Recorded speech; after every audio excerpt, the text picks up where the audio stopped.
아이고 소리가 너무 크나요?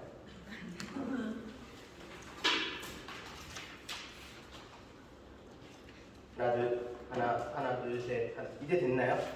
네, 2022년입니다. 새해 들어서 처음 보는 거죠? 네, 다 같이 그러면은 인사하도록 하겠습니다. 새해 건강하시고 무탈하시고 평안하세요. 네. 제가 새해 건강하시고 그 다음에 뭐라 그랬어요? 무탈하시고 그리고 뭐하라 그랬어요? 평안하시라고 얘기했어요.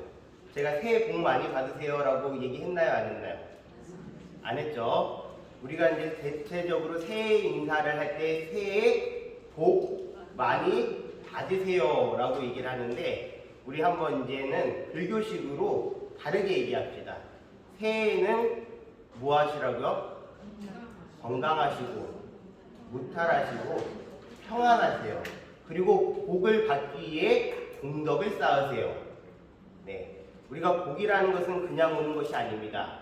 우리가 살아오면서 내가 어떠한 행위, 즉 어떠한 생각, 즉 어떠한 말을 했느냐에 따라서 그것이 무엇으로서 쌓여서 공덕으로서 쌓여가지고 다시 돌아오는 일종의 피드백 작용이 무엇이다? 복이라고 얘기할 수 있습니다. 공덕의 피드백이 무엇이다? 복이라는 겁니다. 근데 공덕을 짓지 않고 계속 복을 받길 원한다면 이런 말이 있습니다. 복진 타락. 복복자, 진, 다할 진짜, 타, 뭐하는 거죠? 엉망이 된다는 겁니다. 라, 떨어진다는 겁니다. 무엇이죠? 복진 타락이라는 것은 복은 다 쓰면 결국엔 나락으로 떨어진다는 거예요. 복을 까먹는 행위를 하면 안 된다는 겁니다. 자, 새해 인사가 너무 잔소리 같았나요? 네, 저 때는 말이죠. 네, 꼰대 성향이 있어가지고 오늘서부터 2시간은 부처님의 무엇에 대해서 이야기를 할 것이냐면 부처님께서 우리에게 알려주신 지혜와 자비의 모습, 지혜와 자비의 가르침에 대해서 공부를 할 겁니다.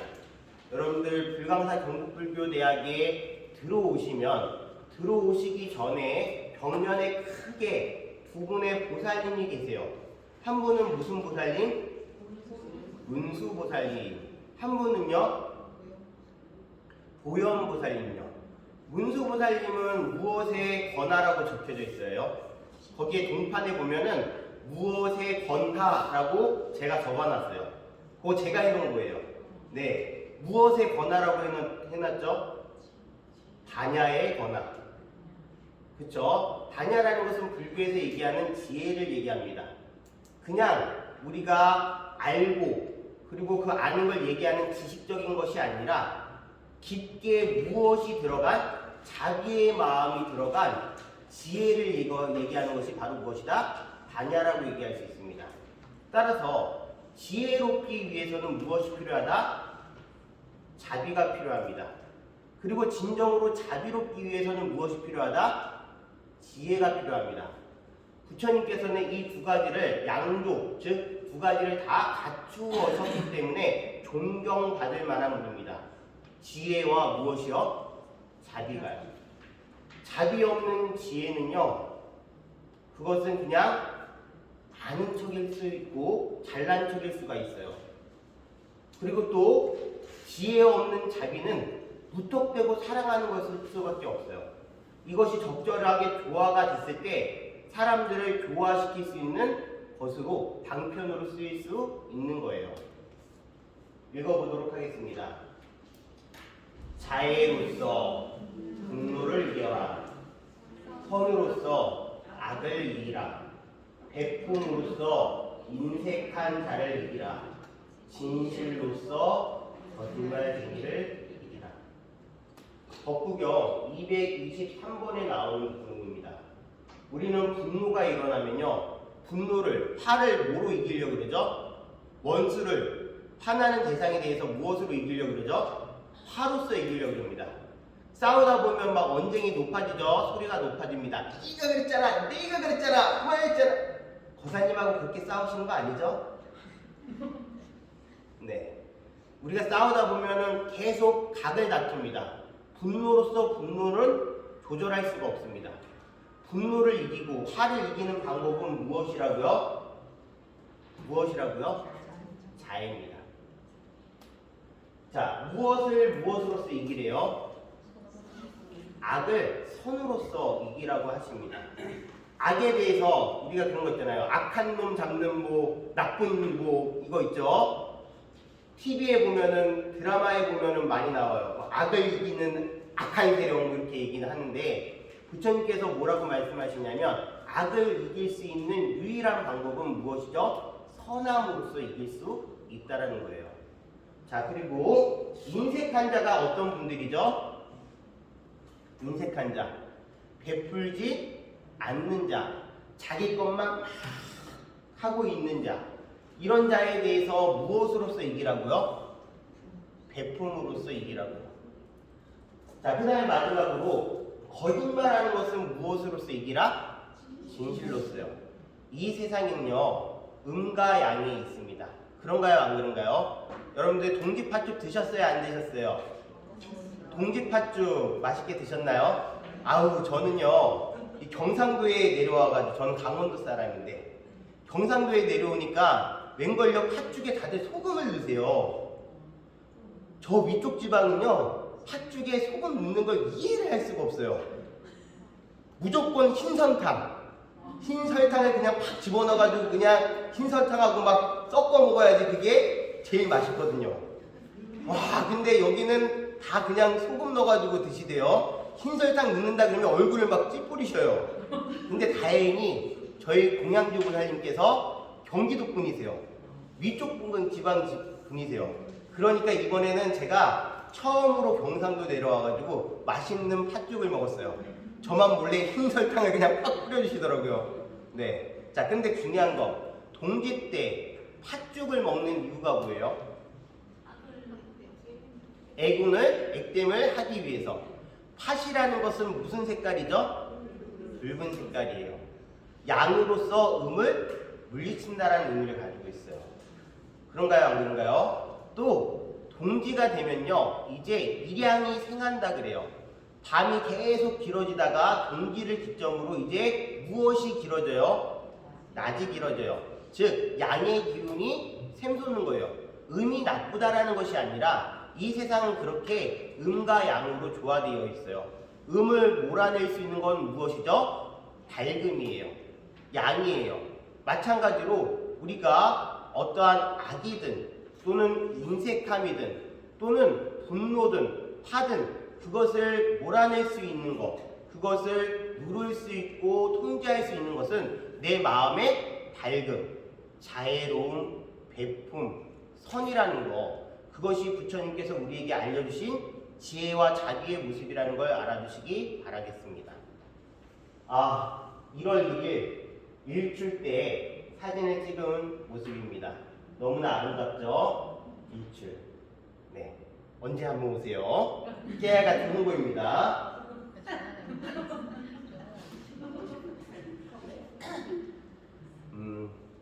영상을 하나 보실 건데요. 제가 이 영상을 보여드릴까 하다가 말까 하다가, 왜냐, 수업 시간에 좀 영상이 많이 들어가는 것을 좀 막기 위해서 수업을 그냥 이렇게 진행하려고 그랬는데, 나중에 여러분들 꼭 저랑 수업을 안 하더라도 유튜브에 들어가 보면은 어떤 좋은 것이 있냐면 빨리 경전을 읽어주는 그러한 BTN 프로그램이 있어요. 그것을 한번 찾아보시라고 제가 맛보기로 보여드리니까 뒤에 불을 하나만 꺼주시기 바라겠습니다. 자, 지혜의 길을 가기 위한 부처님의 가르침에 대한 내용을 보도록 하겠습니다. BTN이 아니라 BBS네요.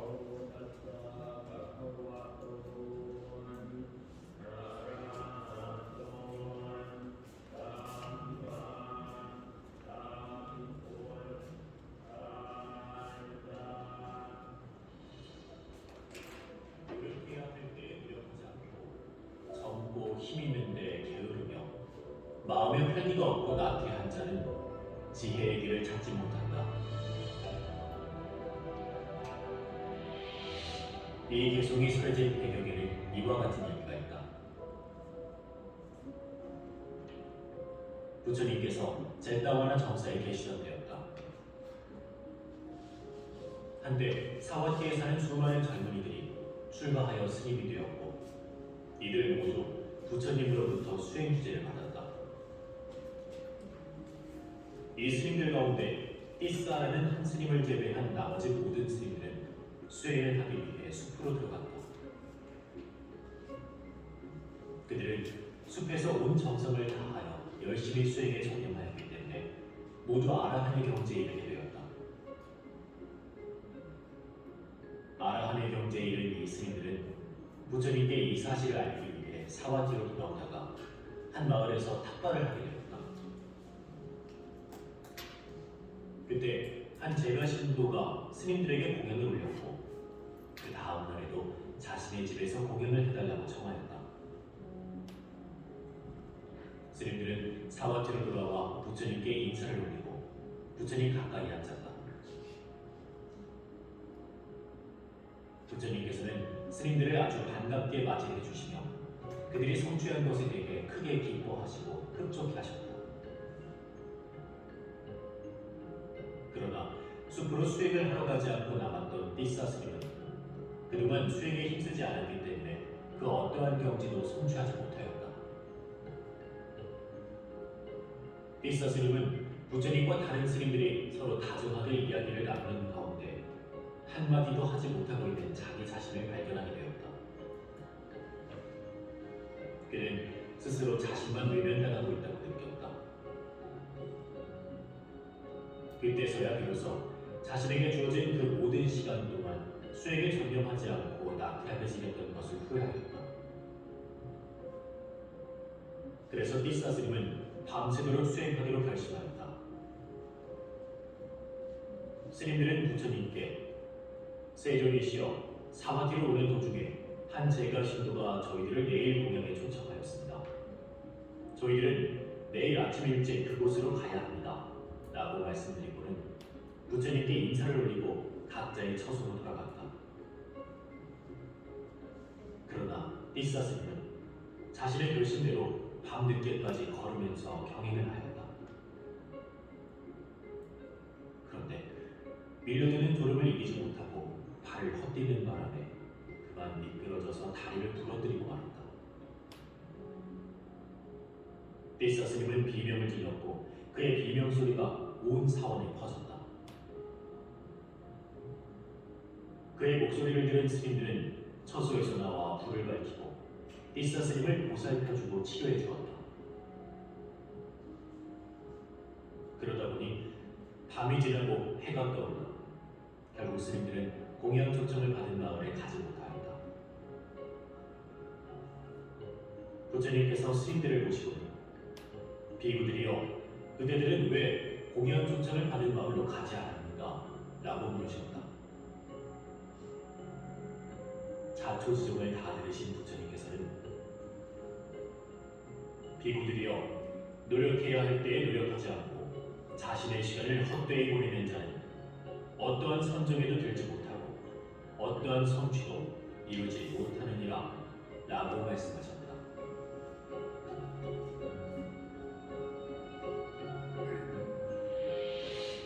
그리고 부처님께서 이 개송을 설하셨다. 노력해야 할 때에 노력하지 않고 젊고 힘있는 데에 게으르며 마음에 활기가 없고 나태한 자는 지혜의 길을 찾지 못한다.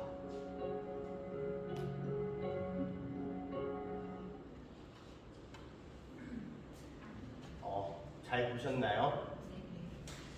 지금 부처님께서 띠사 비구의 일을 통해서 법구경 개송을 이제 하나 개송을 외우셨어요. 뭔 내용이죠? 해야 할 때 노력하지 않으면 안 된다라는 말씀을 하시는 것 같아요. 노력해야 될 때 노력하지 않으면 어떠한 성취도 이룰 수 없다라고 말씀하세요. 부처님께서 띠사 비구가 반성을 해가지고 밤에 열심히 공부를 하다가 발을 헛디뎌가지고 비명을 지르면서 이제 그것이 사람들한테 알려져가지고 비구들이 그것을 신경 쓰다 주다 보니까 무엇을 하게 된 거죠? 약속을 지키지 못하게 됐어요. 그때 부처님께서 아주 사랑하는 마음이 있어가지고 띠싸에게, 야, 띠싸가 진짜 공부 열심히 하느라고 너네들께 띠싸가 다리 다쳐가지고 발목을 치료해 주느라고 아유 착하다 이런 얘기를 하신 것이 아니라 많은 대중이 있는 가운데에 무엇을 하신 것이에요? 경책이란 걸 하신 거예요. 꾸짖음을 하신 거예요. 띠싸야, 네가 공부를 안 했기 때문에 지금 대중들이 이러한 약속도 지키지 못했다. 그리고 공부해야 될 때 공부하지 않은 네 잘못이 크다라고 말씀하신 거세요. 마음에 무엇을 주시는 거죠? 반성할 기회를 주시고 고칠 수 있는 가능성을 열어주신 거예요. 그런데 우리가요, 사랑이라는 것을 뭐든지 감싸야 된다, 그리고 용서해야 된다 이렇게 생각을 하시면 안 된다라는 거예요. 부처님께서는 혼낼 걸 혼내시고 그리고 가능성을 열어주시는 걸로 지혜와 자비의 길을 함께 보여주셨어요. 그런가요, 안 그런가요? 근데 우리가요, 귀한 자식일수록 막 더 애지중지하고 키우다 보니까 요즘 오냐오냐 하다 보니까 어떻게 돼요, 아이들이?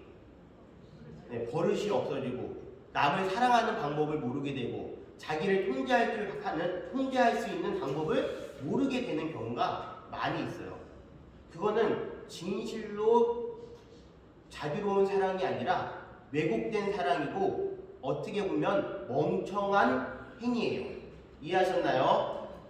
예전에 저희 은사 스님께서 한 11년, 12년 전만 해도 엄청나게 엄격하셨어요. 지금은 상자들에 대해서 그렇게 엄격하지 않으세요.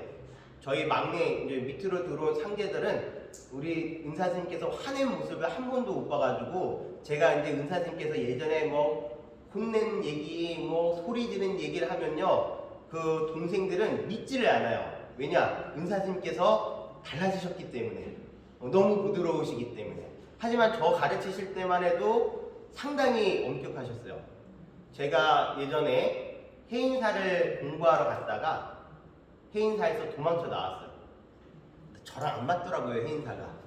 그래가지고 밤에 야반도주 알죠? 야반도주? 짐 싸가지고 밤에 도망쳐 나왔어요.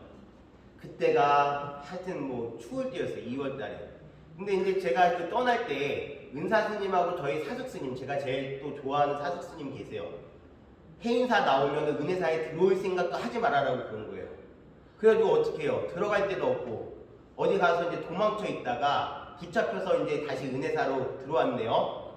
근데 처음에는 이제 은사 스님께서 걱정을 하시는 거예요. 제가 뭔가 마음에 이 어두운 게 생길까봐, 뭔가 또 안 좋을까봐 제 방 앞에 이렇게 왔다 갔다 하시는 모습을 제가 누워있으면서 뵀어요. 그래가지고 제가 은사스님한테 죄송해가지고 은사스님을 찾아뵙고서 스님, 제가 빨리 저를 추스린 다음에 다시 시공 열심히 살겠습니다 라고 하니까 은사스님께서 대뜸 화를 내시면서 네가 그래서 문제야, 쉴 때는 쉬고 일할 때는 일하고 먼저 그렇게 생각하지 마 하신 다음에 저는 그 따뜻한 사랑에 마음이 막 녹는 줄 알았어요. 그런데 이런 맹걸요, 은혜사 법문하는 시간이 되면요, 그때 뭐 해야 돼요? 시자들이 스님 법문할 때 옆에서 이렇게 시봉을 이제 무릎 꿇고 있어야 되는데 사람들 막 200명 있고 그럴 때 불광사에 오셔서도 야, 너 일어나봐. 얘가 행인사 갔다가 나왔어. 자기 인사 얼굴에 먹칠을 한 놈이야, 먹칠을 한 놈. 아니, 혼내시려면 그냥 직접적으로 혼을 내시지, 사람들 막 200명 앉혀있는 데에서 쓰게끔 한 다음에 그냥 그거를 말씀하시는 거예요. 막 쥐구멍에 들어가고 싶고 은사스님 믿고 막 했어요. 그것이 한 6개월째 반복이 되는 거예요.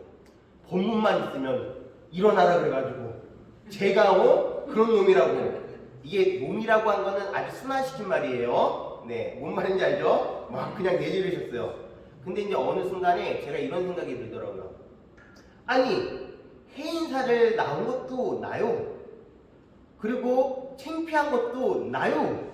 뭐든지 내 문제인데 왜 은사님께서 화를 내시지? 이런 생각을 하는 순간 은사님께서 다음 법문부터 저를 일어나라고 하지 않으셨어요.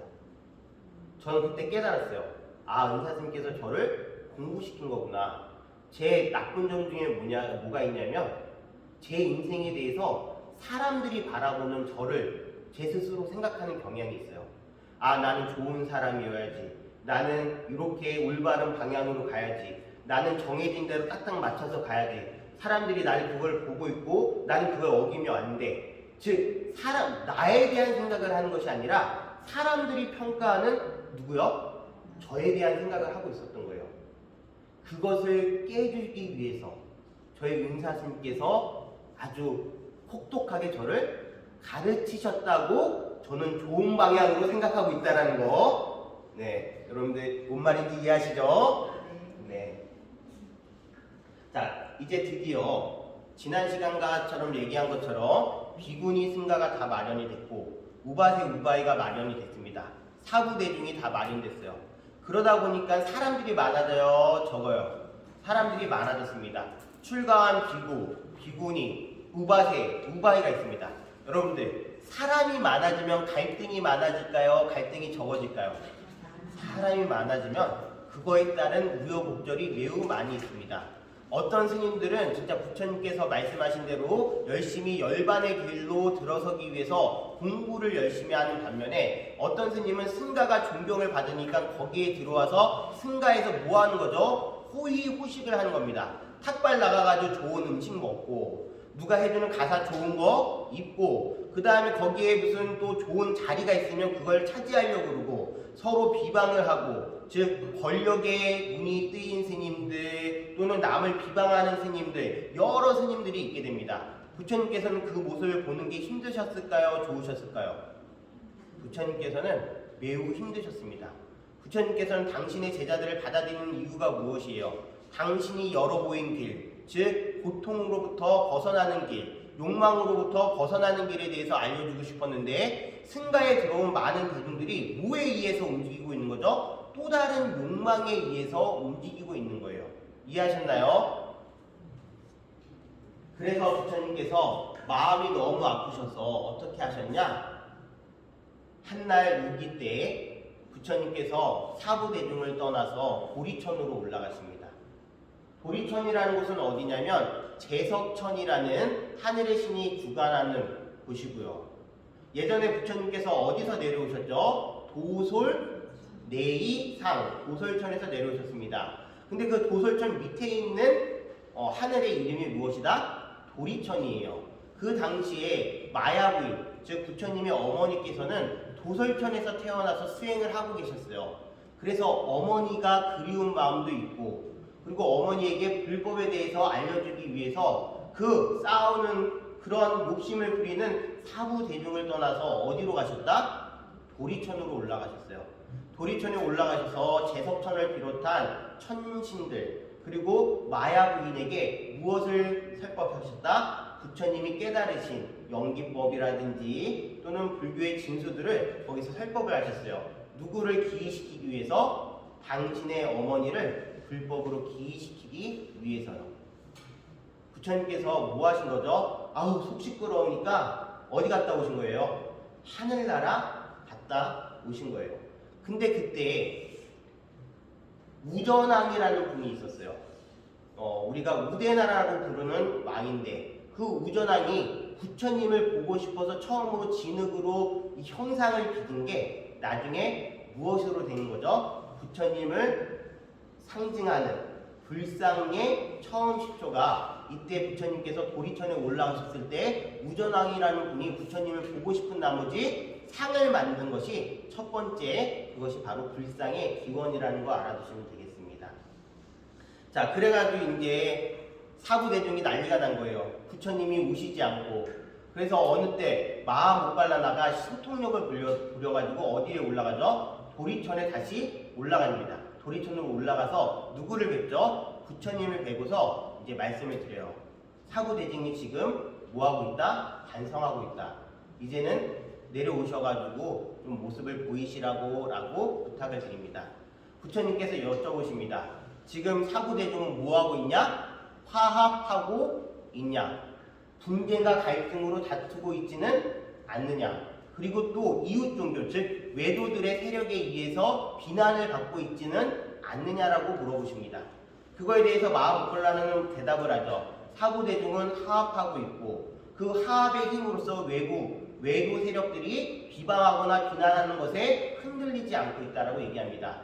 그제서야 부처님께서 마음을 쫙 정리하시고, 자 그러면 지금 사리붓다, 즉 여러분들이 알고 있는 누구죠? 사리자라는 분, 사리자는 지금 어디에 있느냐라고 물어보십니다. 그때 마하모클라나가 대답을 하죠. 쌍카사에서 처음으로 출가한 500명의 비구와 함께 공부하고 있다고요. 자, 부처님께서 약속을 하십니다. 그러면 이래 뒤에 쌍카사에 내가 내려갈 테니 다른 대중들에게 그것을 알리라고 말씀하십니다. 일주일 뒤에 부처님께서 쌍카사에 내려오셨고 많은 비구 대중이 모였습니다. 근데 그 대중들이 모이는 가운데 한 명이 자리에 오지 않아요. 누가 오지 않았을까요? 부처님의 10대 제자 중에서 한 분이 오시지 않았어요. 어떤 분이 오시지 않았을까요? 그 소문을 듣고도 부처님이 내려오신다고 했는데도 불구하고 다른 대중들은 다 모이는데 한 분이 오지 않으셨어요. 누가 오지 않으셨을까요? 오늘 뭐 배우고 있죠? 지혜와 자비에 대해서 배우고 있어요. 무슨 제일? 지혜 제일 누구? 아니죠.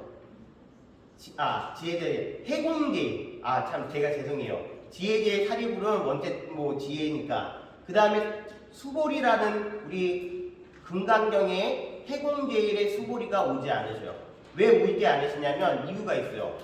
부처님은 형상으로 만나 뵙는 것이 아니라는 것을 알고 있기 때문에 부처님이 안 계신다고 해서 부처님이 아니 계신 것이 아니고 부처님이 모습을 보이신다고 해서 그 형상이 부처님이 아니기 때문에 자기 공부를 위해서 오지 않으세요.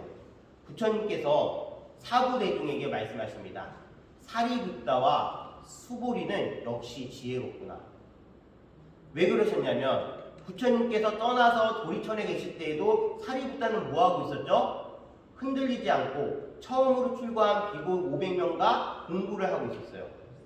그 다음에 수보리도 왜 지혜롭다고 했죠? 부처님을 형상으로 보는 것이 아니기 때문에, 그래서 온다라는 것이 특별히 의미있는 것이 아니라 자기 공부를 하는 것이 중요한 것이기 때문에 부처님께서 사부대중에게 뭐라고 공부하셨다? 사리붓다와 수부띠, 즉 수보리는 역시 지혜롭구나 라고 하신 겁니다.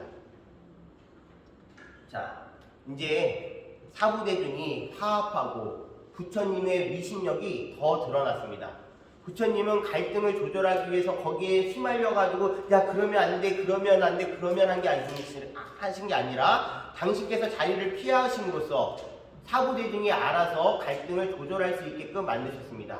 그랬더니만 오히려 더 난리가 난 거예요. 왜? 사람들이 역시 부처님 위대하다고, 대단하시다고 그렇게 더 유명해지니까 이제 누가 더 괴롭냐면 외도들, 즉 다른 종교의 지도자들이 부처님을 더 시기하고 질투하고 그러는 겁니다. 왜냐? 어디 공양하러 탁발하러 나가면요 승가, 즉 부처님의 제자들만 대접을 받고 외도들의 이 세력들은요 대접을 못 받는 겁니다. 그래가지고 나가서 따지는 거죠. 아니 우리도 열심히 고행하고 수행했는데 왜 부처님의 제자들과 부처님한테는 그렇게 공양을 올리면서 우리한테는 공양을 올리지 않느냐라고 이야기할 정도로 이제 완전히 어려운 생활을 하고 있는 겁니다. 시기와 질투. 그때 한 소녀가 나타납니다. 그 소녀의 이름은 무엇이냐? 바로 찐짜입니다. 찐짜. 이 찐짜라는 바람은 소녀는요 외도 세력을 믿고 있었습니다. 즉 불교 외에 다른 종교를 믿고 있었습니다. 그래서 항상 그 종교 지도자들에게 잘 보이고 싶은 마음이 있었어요. 어느 날 막 외도들이 막 짜증이 나는 상태, 즉 부처님에 대한 시기와 질투로 짜증이 난 상태에서 찐짜가 그 외도들을 만나러 갔습니다. 자기를 쳐다보지도 않고 화나 있는 모습을 보면서 물어보는 거예요. 저 때문에 화나셨나요? 라고 물어보니까 얘기를 하는 거죠, 외도들이. 아니 그때 때문에 화가 난 게 아니라 부처님 때문에 내가 화가 나 있는 거야. 어떻게 하면 그러한 위신을, 그러한 신망을 떨어뜨릴 수 있는지 내가 모르겠어가지고. 그때 찐짜가 얘기합니다. 그런 거라면 제가 자신이 있습니다. 그래서 찐짜는요 어떻게 하냐면 맨날 새벽에 아침이 되면 기원정사에 가가지고 서 있다가 사람들이 오는 모습을 보면 마치 기원정사에서 나오는 것처럼 나오는 겁니다. 그럼 사람들이 궁금해하겠죠? 아니 지금 이 새벽에 어디서 나오는 것이요? 그러면은 아니 기원정사에서 나오는데 왜 상관이에요? 라고 얘기를 하는 거예요. 그리고 나서 1개월, 2개월 되고 그러다 보니까 이제 어떻게 된 거죠? 배가 조금씩 나오는 겁니다. 그리고 나서 이제 기원정사에서 오는 사람들 만나면 뭐라 그러냐면 저는 밤새 부처님 처소에 있다가 지금 가는 길이에요. 당신만 아세요? 라고 얘기를 하는 겁니다. 그렇게 시간이 지나고 9개월째가 되던 때 이미 배는 만삭이 된 겁니다. 그러고 나서 부처님을 찾아왔죠. 그 내용을 보도록 하겠습니다.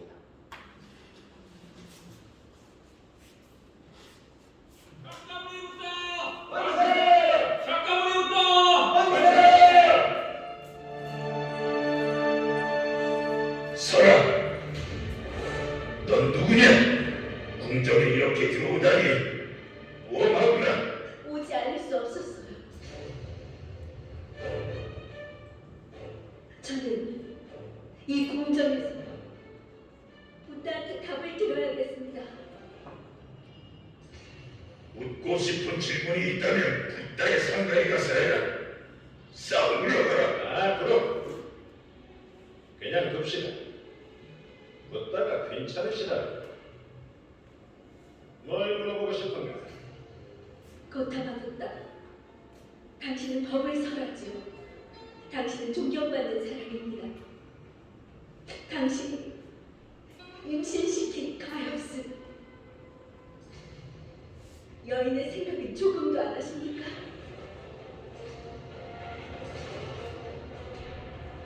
저는 당신의 아이를 가졌습니다.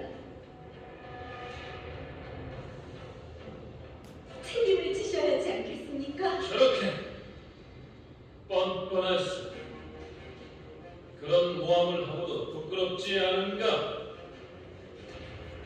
모르나 본데 부다는 유격을 극복하셨다. 학식 있는 성자들도 유격에 무릎을 꿇는 마당에 네가 비난하는 사람이 누구인지 알아?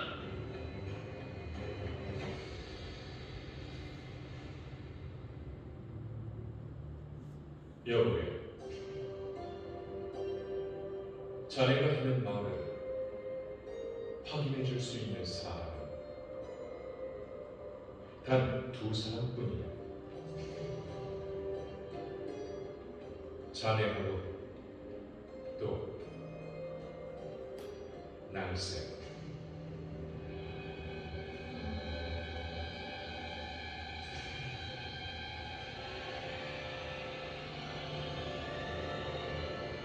체포하라. 대야, 명령만 내려주신다면 당장 체포해서 사실대로 수투하기 부다의 누명을 벗겨드리도록 하겠습니다. 자,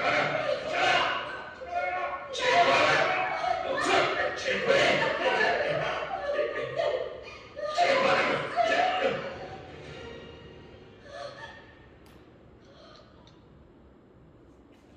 네, 찐짜는 뭐 한 거죠? 찐짜로 임신한 것이 아니라 가짜로 임신한 거죠. 즉 부처님을 비방하기 위해서 여기다가 오성뭉치 바구니를 집어넣어가지고요 마치 임신한 것처럼 꾸몄던 겁니다. 그것이 결국에는 뭐 한 거죠? 탄로가 난 거예요. 그런데 중요한 건 그거예요. 부처님께서 자기를 음해하려고 했던 그런 찐짜에게 많은 대중들이 보는 앞에서 야 내가 언제 그랬어? 너 왜 거짓말해? 이것이 아니라 오히려 편안한 마음으로 뭐라고 말씀하시죠? 이 세상에 진실을 아는 사람은 단 2사람이다. 너와 나. 동요하지 않으셨던 거예요. 그리고 진실은 드러나게 돼 있다는 것을 알고 계신 거예요. 거짓은 무엇으로써 이긴다? 진실로써 이긴다라는 것을요. 그리고 분노는 무엇으로써 이기라? 자애로서 이기라고 말씀하시는 그런 것을 찐짜를 통해서 진짜로 보여주신 것이에요. 이제 부처님에 대한 신망은 훨씬 더 높아졌어요. 오히려 외도들이 이 부처님의 신망을 떨어뜨리려고 했던 것이 오히려 잘못이 돼가지고 부처님에 대한 존경심이 더 크게 늘어나게 됐습니다. 그리고 또 진짜 부처님에 대한 존경심은 또 다른 이야기가 있습니다. 부처님이 얼마나 지혜롭고 자비로우신 가르침을 우리에게 알려주셨는지 이것을 통해서 알아보도록 하겠습니다. 과거생의 부모님. 이건 영상이 아닙니다. 네. 부처님께서 이제 공부를 하신 지 한 7년에서 8년 사이쯤 됐을 때입니다.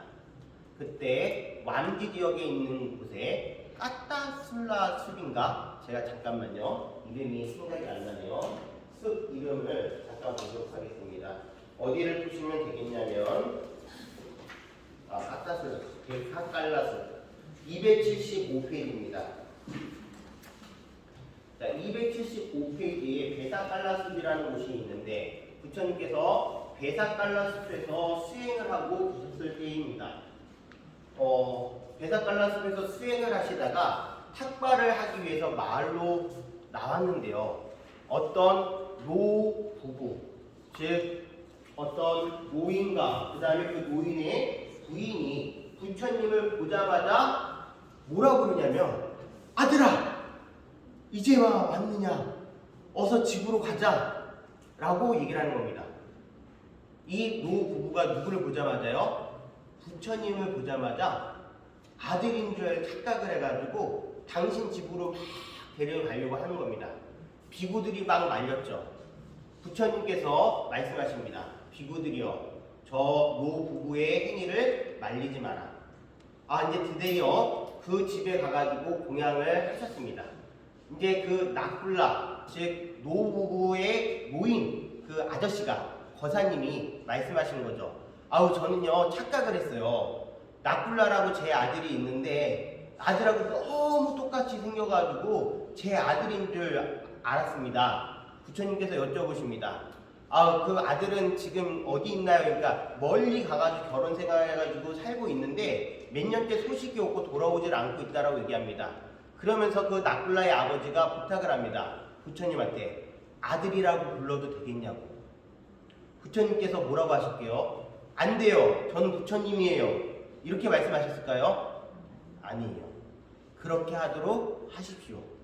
그러니까요, 이 나쿨라의 아버지가요, 진짜 부처님을 아들처럼 생각해서 맨날 제일 요즘 몇 개 단어가 생각이 안 나죠? 그 숲으로 찾아가가지고 부처님이 일어나시면은 기다렸다가 뭐 물도 챙겨드리고 그 다음에 바닥도 쓸어드리고 진짜 정성을 다해서 누구를 보살핀 거예요? 당신 아들 같은 부처님을 공양한 게 아니라 보살피셨어요. 제 친한 도반 스님이 있는데 그 스님이 또 누나가 스님이셔요.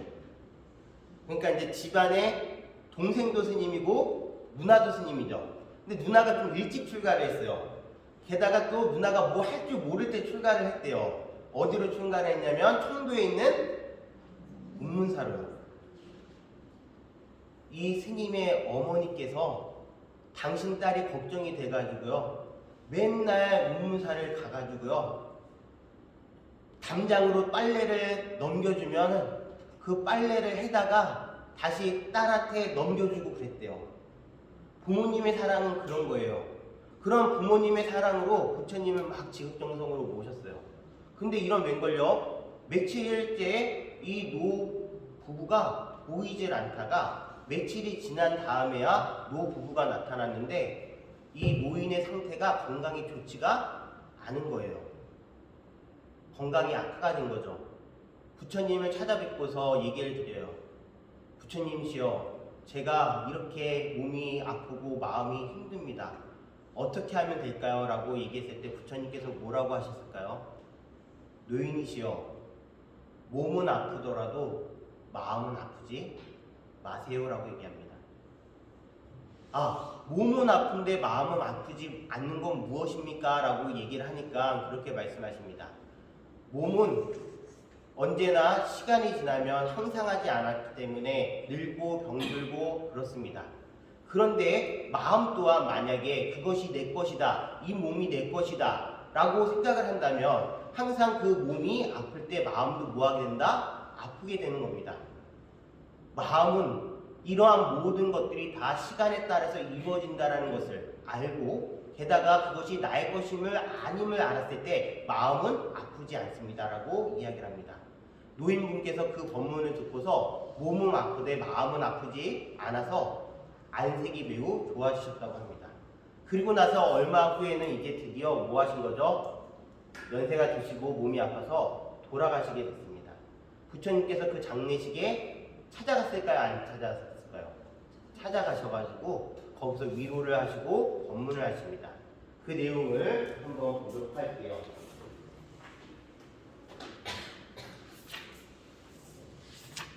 어디 있냐면 우선 몇 페이지 보시냐면 277페이지를 보도록 하겠습니다.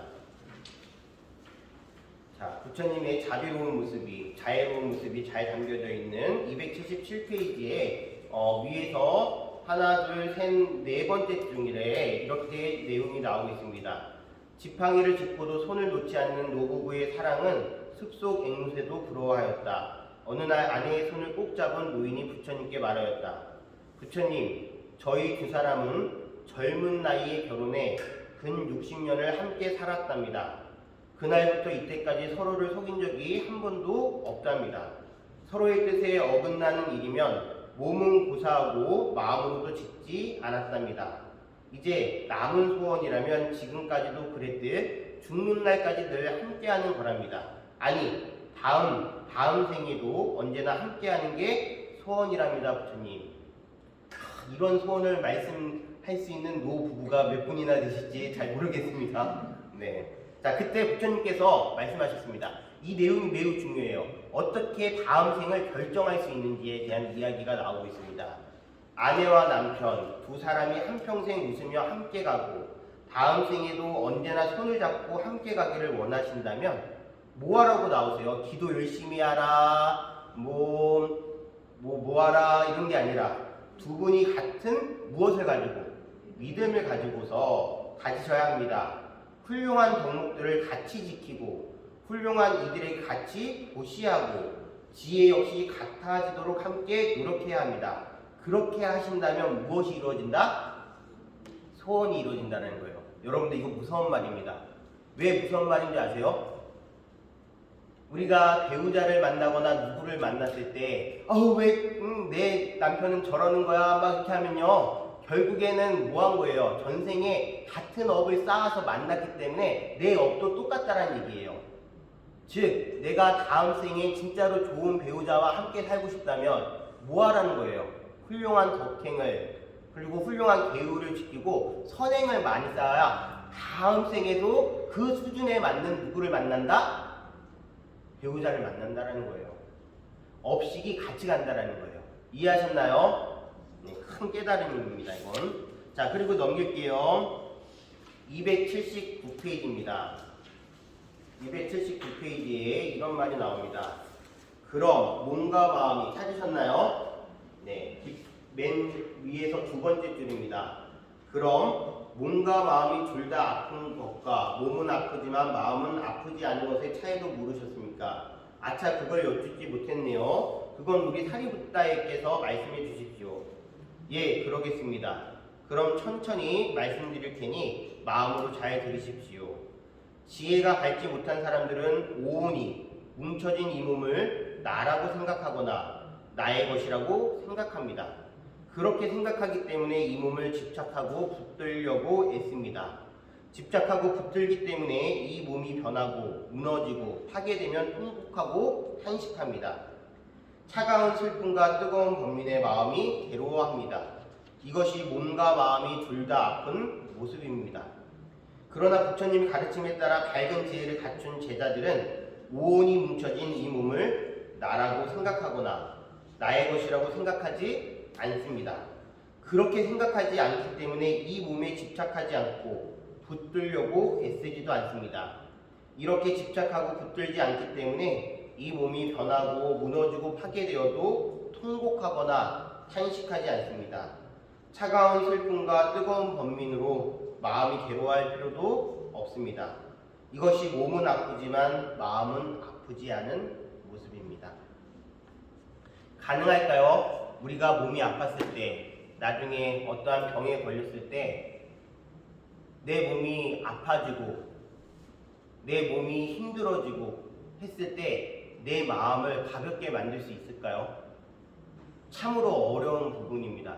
왜 나한테 이런 일이 벌어지지? 왜 나한테 죽음이라는 게 찾아왔을까? 난 죽기 싫은데, 해야 될 것들이 많이 있는데 라고 생각하면서 오히려 마음이 더 무겁고 힘들 겁니다. 그렇지 않을까요? 그런데 그것은요, 이중의 고통, 삼중의 고통을 받는 방법입니다.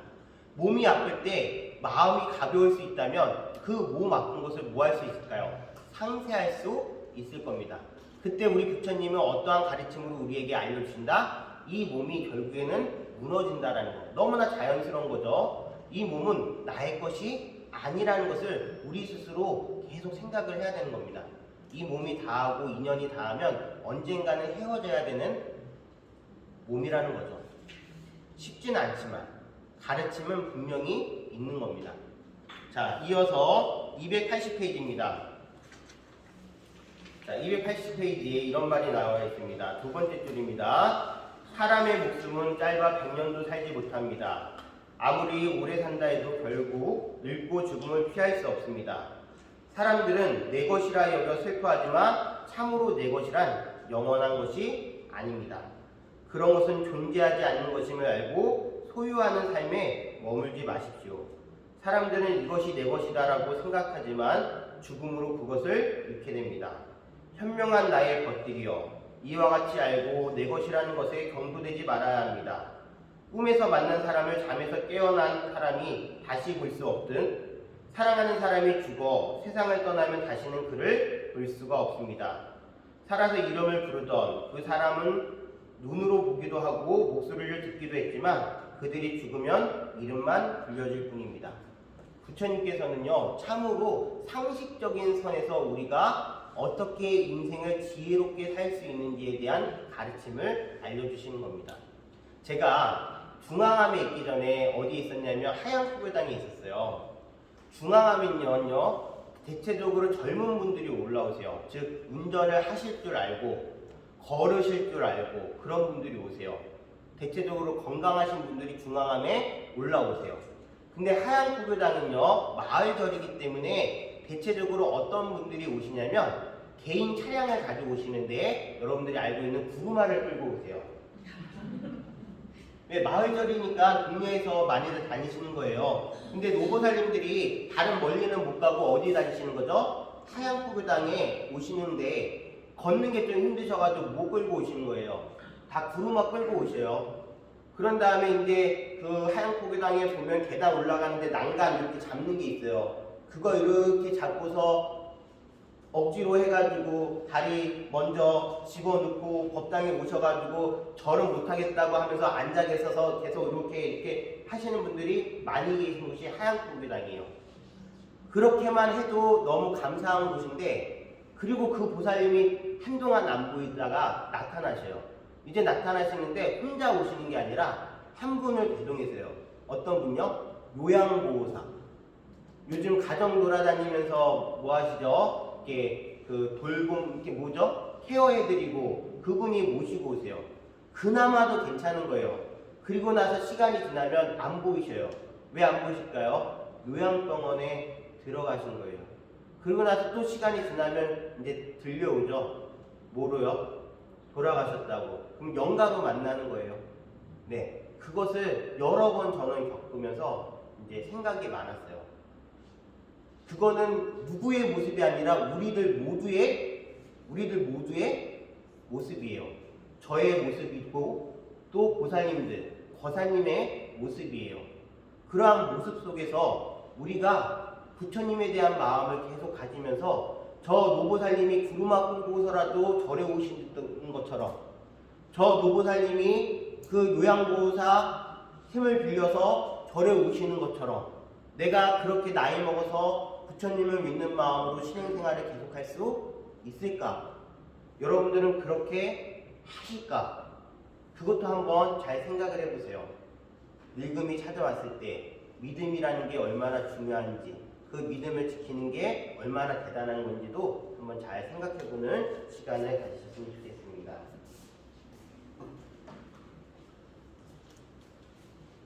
자, 부처님께서 깨달음을 얻으신 지 9년째 되던 해였습니다.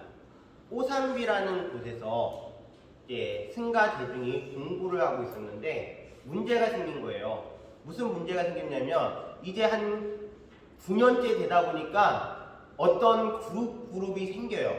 여기는 경을 잘 공부하는 그룹, 여기는 유를 잘 공부하는 그룹. 즉 그룹이 생겼다는 것은 무엇이 생겼다는 거죠? 파벌이 생겼다는 거예요. 그 파벌이 이제 생겨나기 시작하는 겁니다. 파벌이 생기면요 무엇이 일어날까요? 갈등이 당연히 일어나고 자기네가 잘났다라는 싸움을 할까요 안 할까요? 싸움이 일어나게 됩니다. 오산비에서 아주 큰 싸움이 일어났습니다. 그 내용을 한번 보도록 하겠습니다.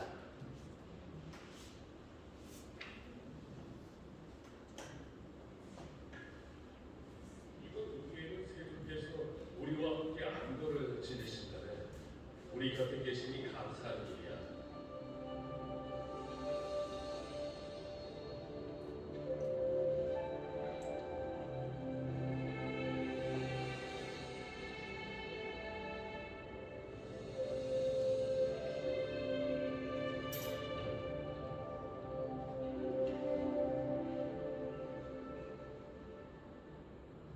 경륜과 되고 나서는 세존이라도 될 줄 알았지. 자존심이 강한 사람이 자네도 율비구잖아. 그런데 이렇게 경험. 두고 보게 손을 씻고 나서 절대로 물을 버리지 않을 걸 샘을 채우지 않고 지난 며칠 동안 계속 그랬어. 당신이 율비니까 모든 이에게 계율을 줘야지. 너는 가서 그 행동을 깨우쳐줘. 연비구여 멈추시.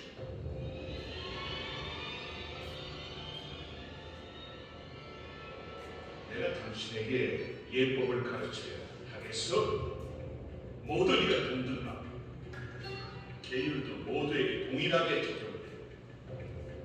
그런데 공양을 하는데 손을 씻었으면 물을 버리고 샘물을 치도록 하고 잊어버렸니? 지난 며칠간 계속 잊고 있던데 왜 작은 일을 가지고 이렇게 크게 왔나? 그래야만 해. 아무도 당신의 노예가 아니니까. 난 경비구라니 나한테 기회를 가르치기 전에 먼저 예의를 좀 배우게. 그래서 이제 나한테 예법을 가르치시겠다. 당신도 율비구를 존경해야지. 어떻게? 분노도 자제하지 못하는 사람은? 율비구는 시간과 때를 가릴 줄을 몰라. 율비구를 모욕하는구나. 저 사람도 경비구를 모욕하는데 경비구가 율비구보다 더 아는 게 많아. 난 그의 성품을 잘 알아. 나를 질투하는 거지. 내가 못된 난 단지 예법을 설명하고 있어. 이게 예법을 가르치는 방식인가? 그렇소. 실수를 할 수는 있지만 당신은 계속 되풀이하잖아. 그게 바로 당신이 모든 일을 동등하다 여기지 않는 증거예요. 어떻게 그런 비약을 할 수 있나? 모두를 동등하게 생각했다면 새로운 지구들 아인처럼 여기지 않겠지. 당신의 쓰레기를 치우라. 나한테 원한이 많은 거 보고 내가 왜? 당신이 잘못했으니 그걸 인정해야 해. 부다의 비구들이 사소한 일을 일이 크게 만드니 이런 난투는 화합에 금이 가게 합니다. 이 소식이 새어나는 건 시간 문제지. 상가의 위상이 손상되기 전에 세종이 이 사실을 알려야겠습니다. 내가 무슨 큰 잘못을 했나? 그러니까 이제 자신의 잘못이 큰 줄을 모른다. 지금 누굴 원하는 나한테 불고 있는 거지? 자신의 잘못을 인정하지 않는 분 거짓말쟁이. 내가 거짓말이야? 그래.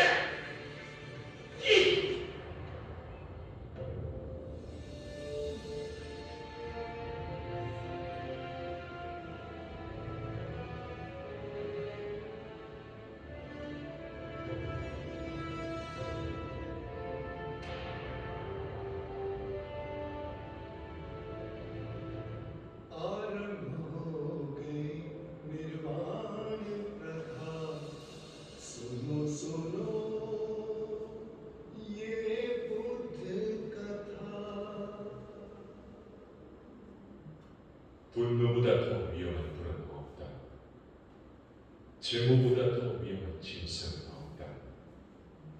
부도덕보다 더 큰 그물은 없다. 탐욕보다 더 큰 장애는 없다. 네. 아주 난리가 났죠. 꼬산비에서요. 경비구와 유일비구가 싸움을 한 겁니다.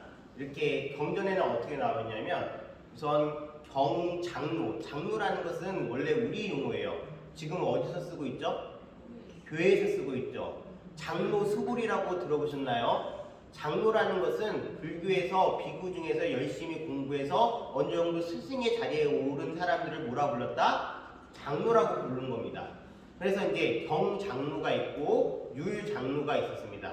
어느 날 경장로가 화장실을 갔는데 화장실에서 사용한 물을 버리지 않고 고스란히 놔둔 거예요. 그러면 다른 사람이 와가지고 그것을 버려야 되는 것이죠. 그것을 본 율장로가 경장로에게 얘기합니다. 아니 장로시여, 당신이 사용한 물을 이렇게 놔두고 가시면은 다른 사람이 치워야 되지 않겠습니까? 라고 얘기하니까 경장로가 그 자리에서 참여를 해요. 어우 죄송해요. 제가 지금 깜빡하고서 그걸 잊었습니다. 라고 해서 얘기하니까 율장로가 아유 그럴 수도 있죠 하면서 둘 사이에서는 이제 무마가 된 거예요. 근데 이런 맹걸요, 율장로가 자기가 수업을 하면서 당신의 제자에게 야 경장로가 그랬다라고 뭐 한 거죠? 사례로서 얘기를 한 거예요. 그랬더니 이제 그걸 들은 율장로의 제자들이 경장로의 제자들에게 야 너희 스승은 율도 모르대? 하면서 뭐 한 거죠? 비꼬아버린 거예요. 그랬더니 이제 그 경을 배우는 또 제자들은 자기 스승을 모욕했으니까 뭐 한 거예요? 화가 나가지고 아니 그때는 율장로가 용서한다고 해놓고 뭐 괜찮다고 해놓고 뒤돌아서서 딴 얘기하네? 라고 하니까 이제 서로 주먹박질하고 난리가 난 것을 부처님께서 만류하러 가셨어요. 그런데 이런 맹걸요, 싸움이 커지니까요, 부처님이 와도 부처님 얘기를 들을까요 안 들을까요? 부처님 말씀을 듣지 않고 뭐라 그랬냐면 이것은 부처님 빠지세요. 우리끼리 알아서 해결하겠습니다. 라고 부처님을 뭐 한 거죠? 네. 부처님께서 거기서 계속 그 싸움에 껴 계셨을까요? 아니면 피해 계셨을까요? 부처님은 그 자리를 떠나십니다. 그래서 공부를 하고 있는 제자들을 만나러 다니면서 공부를 하는 제자들을 점검하고 다니셔요. 꼬산비에 사람들이 난리가 난 거죠. 우바이들이 야 저 비구들 진짜 못됐다. 부처님도 몰아내고 자기네들끼리 싸우고 하다 보니까 이제 뭐가 들어오지 않아요? 공양물이 안 들어와요. 보시가 안 들어와요. 탁발을 하러 갔는데 밥을 안 줘요. 자연스럽게 반성을 하게 되는 겁니다. 왜? 자기네들이 잘나서 공양물을 밟고 있는 거라고 생각을 했지만 그 공양물을 받는 이유가 뭐예요? 부처님의 제자, 부처님의 가르침을 따르고 있기 때문에 그 공양을, 그 보시를 받고 있는 거예요. 부처님께서 나중에 이 꼬산비 비구들에게 말씀을 하십니다. 오늘 나눠주는 유인물 보도록 하겠습니다. 오늘 나눠드린 유인물, 거기에 첫 번째 말고 두 번째 내용, 자애를 일으키는 6가지 자질이라고 찾으셨나요? 자, 거기를 읽어보도록 하겠습니다. 이와 같이 나는 들었다.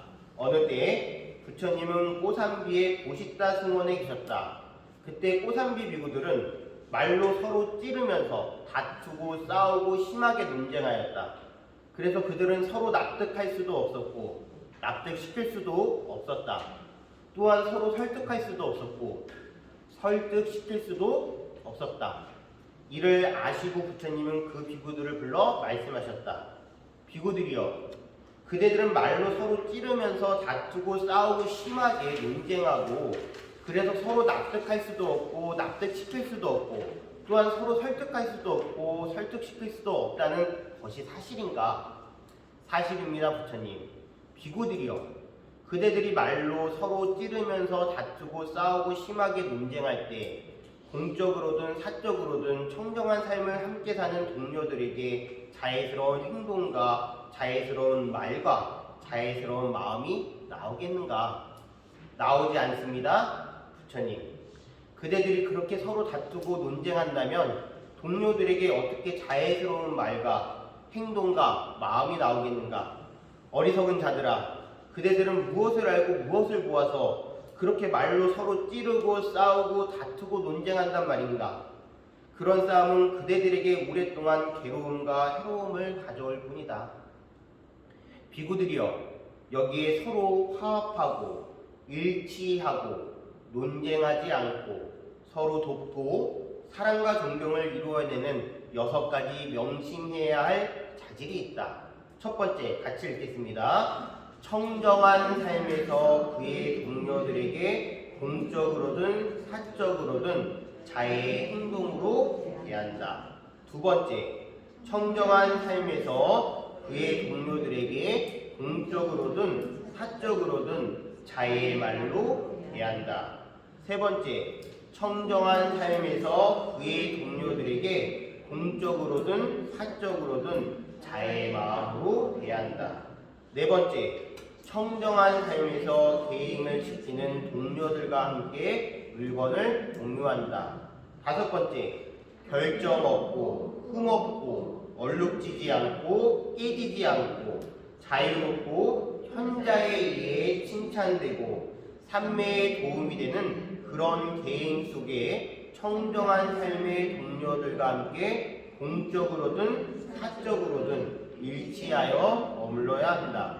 여섯 번째, 어떤 견해든 거룩하고 해탈로 이끌고 이것에 따라 수행하는 사람을 완전한 괴로움의 소멸로 이끄는 그런 견해 속에 청정한 삶의 동료들과 함께 공적으로든 사적으로든 일치하여 머물러야 한다.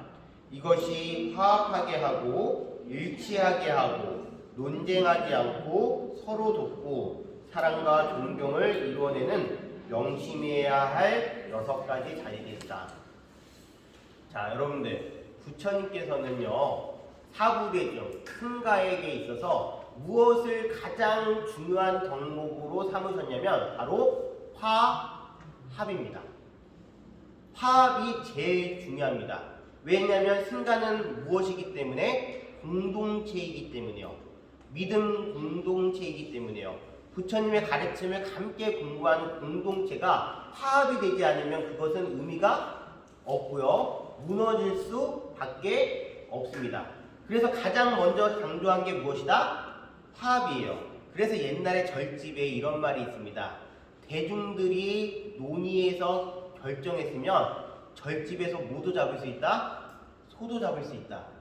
물론 이건 나쁜 표현이지만 그만큼 무엇을 중요하게 생각한다? 살고 있는 모든 대중들의 의견 합치, 화합을 중요하게 생각한다는 얘기입니다. 그도 그럴 것이 가족 버리고 왔고요. 다 혼자 살고요. 그 혼자 사는 가족 버리고 온 사람들이 화합되지 않으면요. 뭔 의미가 있겠어요. 예전에 제가 은혜사에 있을 때예요. 은혜사는 방마다 화장실이 있는 그런 곳이 아닙니다. 그리고 제가 행자 생활을 할 때는 우리 그 행자가 역대 이래로 가장 많았어요. 전국 본사 행자들이 그때 뭐 해인사도 2명, 통도사도 3명 이랬을 때 이런 웬걸요 은혜사에 5명이 같이 살았습니다. 대단한 거예요. 행자가 그렇게 많은 곳이 없었어요. 그리고 그 5명이 한 방, 작은 방에서 살았죠. 화장실 당연히 없죠. 그리고 은혜사는요, 뭐 씻는 곳이 여기 가까운 곳에 있는 게 아니라 저 수림장 쪽에 가야지만 씻는 곳이 있습니다. 그래서 이제 밤에 저녁에 행자 그걸 마무리하고서 씻고서 이제 다시 본사 요 절로 이렇게 돌아오는 그 길, 즉 박물관을 지나가지고 탑이 있는 그 길을 지나갈 때 그 밤이에요. 어떤 데는 불이 꺼져 있고요. 어떤 방은 어떤 데는 불이 켜져 있고요. 어떤 데는 TV를 불 끄고 켜놨는지 TV 하면 알록달록한 게 막 보이고 있었던 거예요. 거기에는 스님들도 사시지만 절에서 일하시는 보살님들도 사시죠. 그때 제가 이런 생각을 했어요. 야, 참 외로운 사람들이 모여서 사는 곳이구나. 각자 각 방마다 연세가 많으신 스님도 계시고 젊은 스님도 있고 또 노보살님도 있고 젊은 보살님도 있는데 각자 저 방마다 어떤 분은 불을 끄고 어떤 분은 불을 켜고 어떤 분은 TV를 보고 다 외로운 모습으로 저렇게 살아가고 있구나라는 것을 생각한 적이 있어요. 그때 있어서 그 대중이 살 수 있는 가장 좋은 방법은 뭐예요? 외로운 사람끼리, 힘든 사람끼리, 들어온 사람끼리 화합해서 잘 살면요, 누가 뭐래든 은혜사는 좋은 절이 돼 있는 거예요.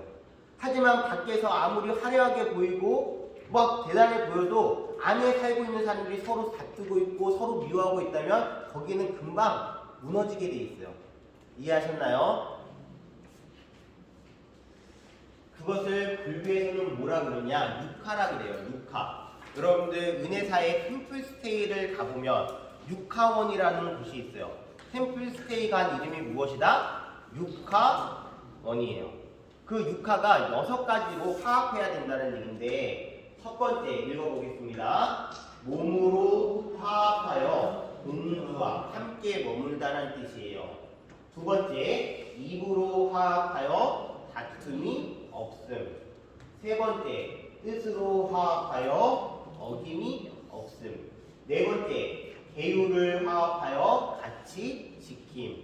다섯 번째, 견해를 화합하여 같이 행함. 여섯 번째, 이익을 화합하여 고르게 가짐. 이 6가지가 지켜질 때 승가, 공동체가 화합을 해서 나아갈 수 있다라는 그러한 말씀을 하신 겁니다. 이해하셨나요? 자, 지금 우리가 부처님의 지혜와 자비에 대해서 계속 공부하고 있습니다. 그렇다면 지혜와 자비, 특히 자애로운 것이 우리에게 무엇에 도움이 될까라고 생각을 했을 때 그거에 대한 내용은 오늘 나눠준 유인물 맨 위에 장을 보도록 하겠습니다. 자애를 발전시키고 연마하면 우리에게 어떤 이득이 있을까?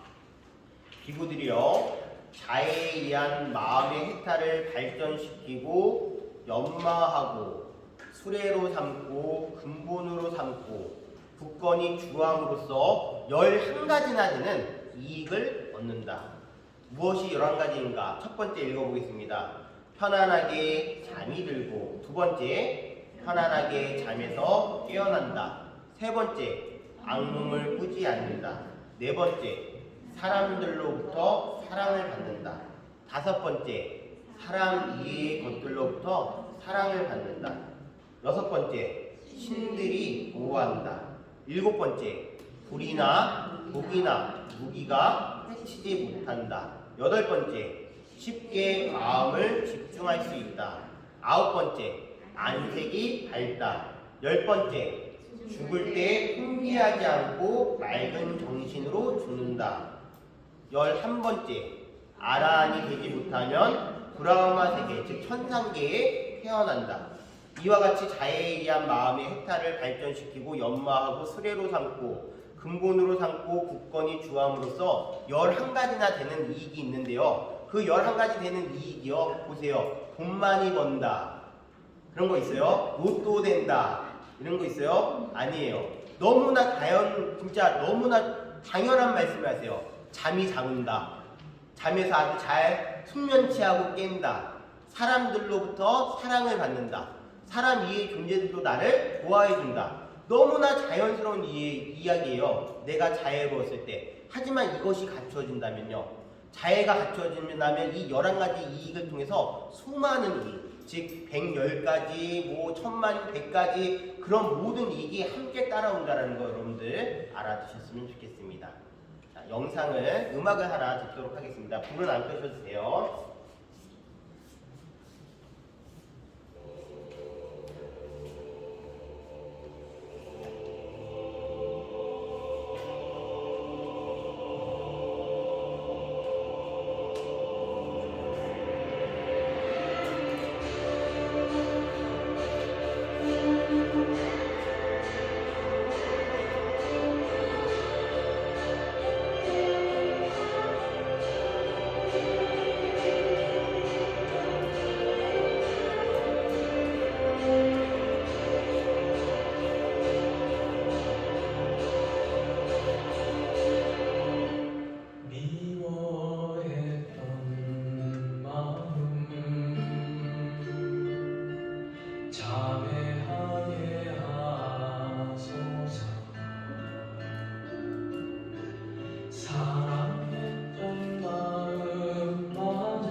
(2022년이) 왔는데 여러분들 이민년이 왔나요? 안 왔나요? 2022년이 왔는데 이민년 왔어요? 안 왔어요? 지금은 무슨 년일까요? 신축년이에요. 아직까지. 이민년은 언제 와요? 2월 4일 입춘이 지나면 그때 이민년이 옵니다. 즉 새해는 음력으로 새해는 음력 1월 1일이 아니라 몇 월 며칠? 우리가 입춘이 지나는 2월 4일이 이제 이민년이 시작이 되는 거예요. 그리고 그때 입춘 때 절에서는 뭐 하죠? 입춘 삼재 소멸 기도라는 걸 해요. 그러면서 지금 요즘 삼재풀이부 보셨어요? 여러분들 기도 신청할 때, 정초살림 기도 신청할 때 삼재풀이부 막 받고 그러죠? 그게 왜 그러냐면은 보세요. 새로운 해를 묵은 것을 없애고 새로운 마음으로 시작하면서 삼재라는 나쁜 기운도 그때 뭐 하려고요? 헤어버리려고 하는 거예요. 하지만 삼재풀이를 하든 또는 동지 팥죽을 먹든 다 소용이 없는 거예요. 무엇이 되어 있지 않다면 내 마음에 자애로운 마음이 피어나서 그것을 주변 사람들에게 해양하지 않으면 삼재풀이라고 해서 절에서 하는 기도도 필요 없는 것이고 동지 먹으면 팥죽 먹으면서 액땜하는 것도 필요 없는 거예요. 내 마음의 가장 큰 부적은 무엇이다? 자애로운 마음으로 미워했던 마음도 다 태워버리고 욕심냈던 마음도 다 태워버리고 내 주변에 있는 사람들에게 해양하는 자비의 마음이 드러날 때 그것이 진정한 무엇이다? 부적이다. 나를 지키는 가장 큰 힘이라는 거 여러분들 오늘 부처님 지혜와 자비의 내용을 통해서 공부했다라는 거 알아두시면 좋겠습니다. 이해하셨나요? 네, 그러면 오늘 수업은 여기서 마치도록 하겠습니다. 감사합니다.